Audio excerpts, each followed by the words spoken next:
Yadav films Bhojpuri Sonbhadra channel.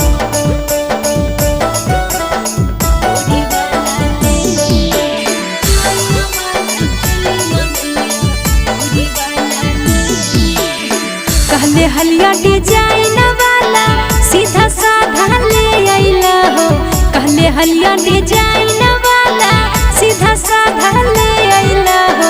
चैन वाला चोली मंगलिया धोरी वाला ले आइला हो। चैन वाला चोली मंगलिया धोरी वाला ले आइला हो।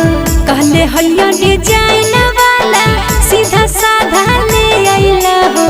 कहले हलिया डिजाइन वाला सीधा साधा ले आइला हो। चैन वाला चोली मंगलिया धोरी वाला ले आइला हो। चैन वाला चोली मंगलिया धोरी वाला ले आइला हो।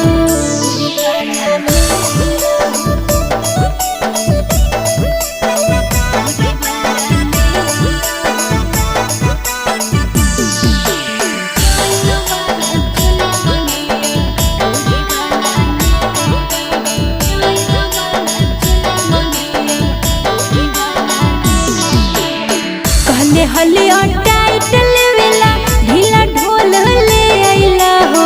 कहले हलिया टाइट लेवेला ढीला ढोल ले आइला हो। सोनावा के नथुनिया मंगलिया ढोल गोला ले आइला हो। सोनावा के नथुनिया मंगलिया ढोल गोला ले आइला हो। कहले हलिया टाइट लेवेला ढीला ढोल ले आइला हो। कहले हलिया टाइट लेवेला ढीला ढोल ले आइला हो। सोनावा के मांगलिया नथिया ढोल गोला ले आइला हो। सोनावा के मांगलिया नथिया ढोल गोला ले आइला हो।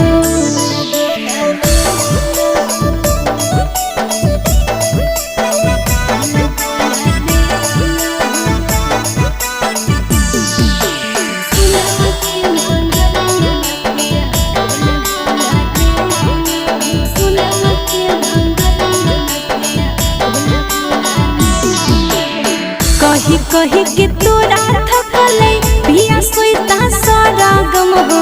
कही कही के तोरा थकले पिया सोईता सारा गम हो। काहे करे छो मजाक राजा हमारा से हरदम हो। काहे करे छो मजाक राजा हमारा से हरदम हो।